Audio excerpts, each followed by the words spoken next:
La communauté, c'est l'histoire, en fait, pendant 40 ans de la constitution, hélas, d'un ghetto.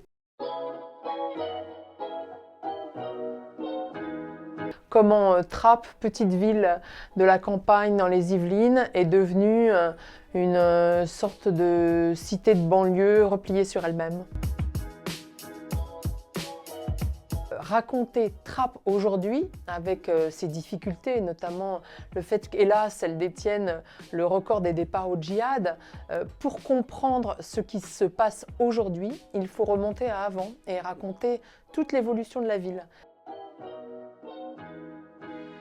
En enquêtant, on s'est de plus en plus aperçu qu'il y avait un enchevêtrement de destin, que Jamel était en classe avec un homme qui est devenu un imam, que Omar Sy jouait au foot avec Anelka. Et c'est aussi cela qui nous a donné l'idée de l'écrire comme une série. C'est aussi une forme un peu plus palpitante, si vous voulez, mais qui correspondait vraiment exactement à la réalité. Qu'est-ce qu'il y a de plus politique que la vie d'une cité? Et c'est exactement cela qu'on veut raconter, c'est-à-dire comment, au fond, les citoyens évoluent, à quelles difficultés ils se heurtent, les défis que le pays a à relever.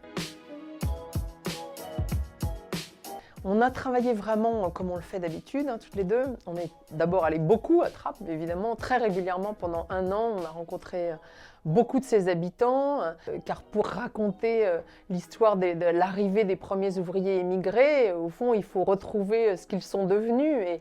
Et beaucoup avaient cette mémoire et n'avaient jamais raconté. L'histoire de l'immigration en France est assez peu racontée, hélas. C'est 40 ans d'histoire, mais c'est une histoire qui n'est pas terminée et qui est vraiment la nôtre.